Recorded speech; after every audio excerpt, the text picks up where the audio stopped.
Geoffrey Chaucer was the son of a vintner, and his writing often has that barroom feel to it. You get a sense of his world being one of taverns, either in a busy city or on a busy crossroads, where in either one, many different people come in at different times of their lives and interact. And it is sometimes somewhat raucous, sometimes a little bit perilous, but it is always quite lively because different people are coming into contact with one another, where in their regular lives, in their ordinary routine, they might not. Their home lives, their work lives, whatever their lives, people tended to stay more or less in one place. And Chaucer doesn't necessarily dwell in that. He likes to get out. And his work comes from that spirit of the barroom. He was a vintner's son, a very not necessarily a low-class job, but certainly a tradesman job. He was, however, his family is fairly well established in the trade by the time he came along, and they became the preferred wine sellers for the early English royal family, and they were very well established in London. So he had some advantages. He was able to be placed because he was so bright and because his family was so connected. He was he was working in the British Royal Administration by the time he was a teenager. Exactly when or what age we're not terribly certain of, but we don't know when he was born, but we know that at a certain date, the first real record of his existence was in his getting a new set of clothes so that he could go do this job as an apprentice to whomever in the royal house. He was a kid from the marketplace, a little rough and tumble, and he had to get brushed up a little before he gets introduced to polite society. He's got to go get some work clothes. So his family went and bought him some work clothes, and that's the first record we have of him. So we know that he was born sometimes in the early 1340s, 1940s? No, 1340s. And, 15 or so years later, he was apprenticed to the royal court. He worked as a civil servant then, pretty much for the rest of his life. Civil servant, diplomat, for a brief time, a soldier.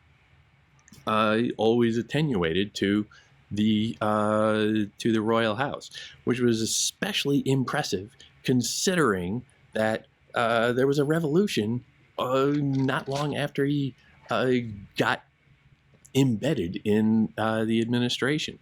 His tenure, his career, let's say, bridges the administrations of Richard II and Henry IV. And if you know your Shakespeare histories, the best of them, there's a revolution there. There is an overthrow. Richard II is tossed out. Henry IV seizes power. And there is a sudden switch in authority. And this is the sort of thing that throughout history has been followed by purging of everybody, the old people. You were associated with that other guy, so, you can't be good. You got to go.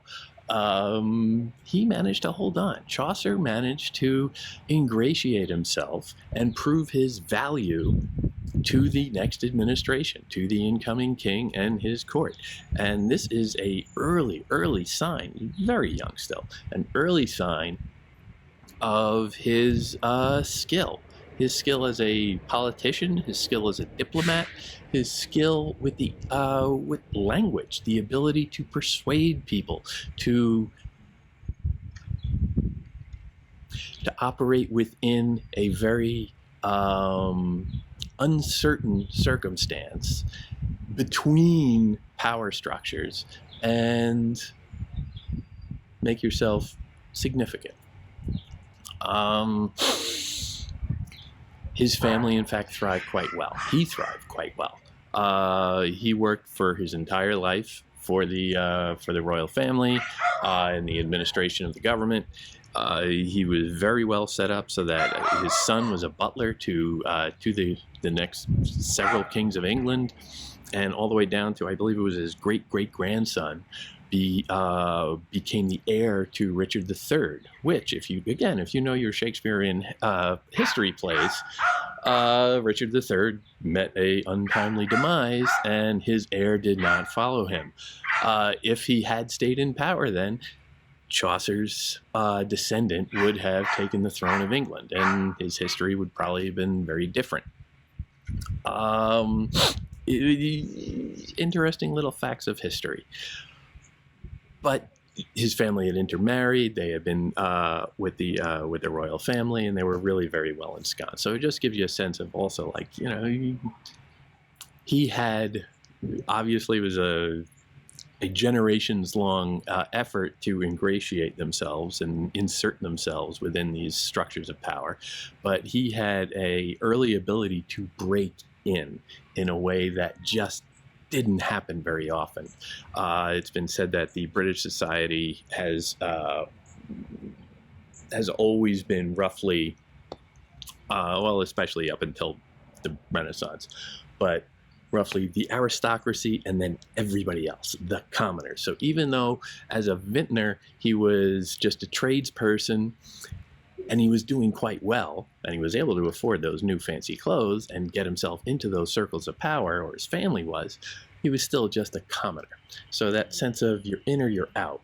You're either part of the elite or you're part of the common.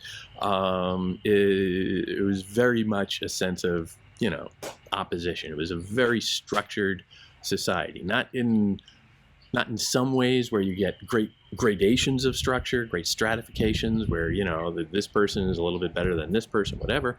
But there's a sense of great immobility in it. But he managed to be mobile. In his late teens, working again as well for the government as a member of the army, he went to France and participated in the 100 Years' War as a soldier. Sometime in his 20s, he traveled throughout France again a couple of times as a diplomat working for the government. In his 30s, he went to Italy and, again, a diplomatic mission. And on all of these, he is picking up the language, he's picking up appreciation of the culture and the art and the literature that was going on. When he went to France, he became very enamored of French poetry at the time, the growing vernacular poetry, breaking away from Latin and the medieval incrustations of that. And he was very much taken with like the French Roman de la Rose.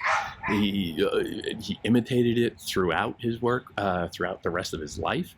And when he went to Italy, he was just captivated by the excitement that was in the air in the early days. Dante was dead, but Petrarch was alive, Boccaccio was alive, and Boccaccio had just relatively recently, published the Decameron, and a lot of his other work has been around for a while. So this sense of literature, again in the vernacular, not Latin, was very palpable, I would imagine, in the streets. There are some scholars who say that, well, Chaucer probably met Boccaccio and Petrarch. There's no evidence for that whatsoever, but it's fun parlor games to talk about stuff like that. Either way, whether we met him or not is kind of irrelevant, but he clearly came under their spell, and especially Boccaccio, because Petrarch and Dante, little austere, a little rigid, antisocial in certain ways, that Chaucer was very much not. But Chaucer probably felt a great empathy for and relationship with the work of Boccaccio. Boccaccio was much more of a bon vivant, much more of a social person, much more given to lightheartedness. Reading Dante is thrilling, but it is not necessarily light reading. Boccaccio is fun, and that had to really just sing to Chaucer in a very real way.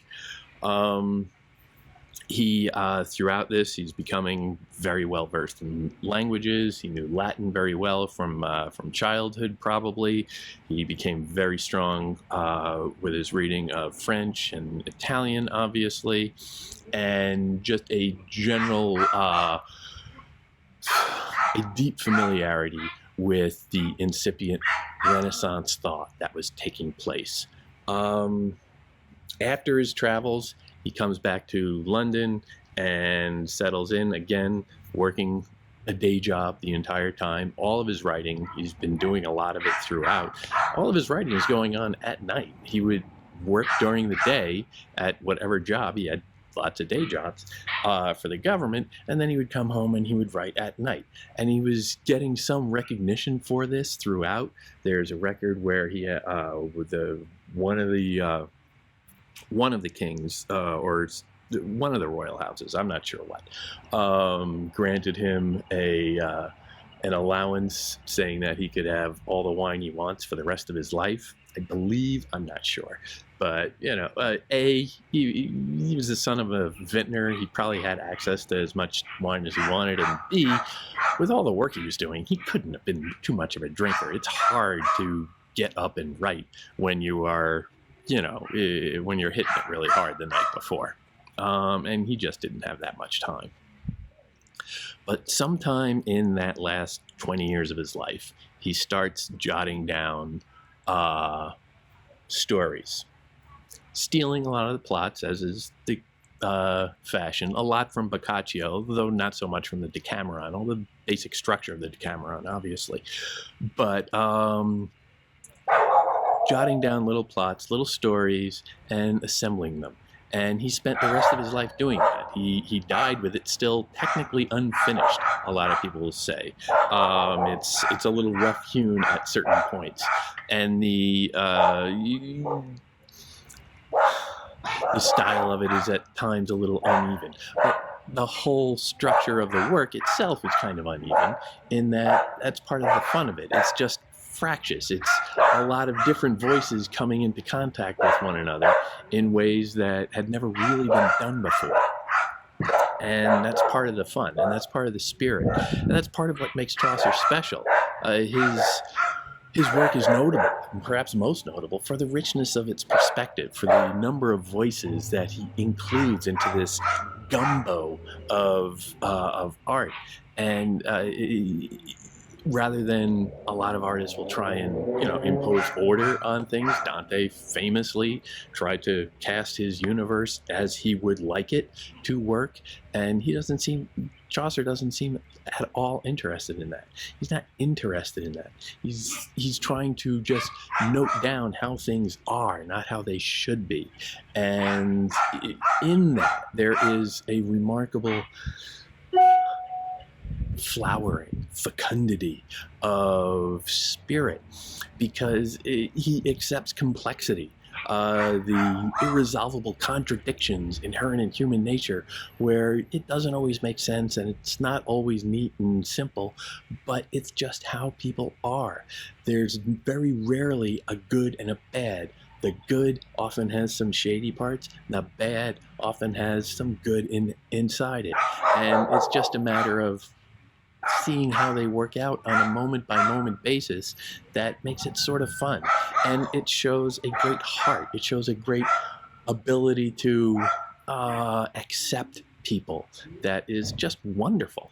Chaucer's poems don't really seek answers. He's not really a philosopher necessarily in the academic sense of it. He's not trying to crack into the mind of God necessarily, or generate a vision of the entire universe without trying to impose any meaning. He's just noting the conditions of humanity, of human nature.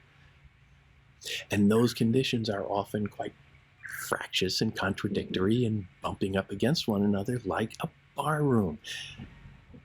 It's those conditions that you suddenly see, well, when there are people of different perspectives and different characteristics coming into contact with one another, it kind of gives you the feeling, not necessarily of being, bird's eye view observing it, so much as being in the middle of it and just listening to the voices of the people around you. And you judge them accordingly, as you would anyone. So the stories, while being often quite simple and flat in terms of characterization, there's not particularly, he's not breaking too many boundaries with that.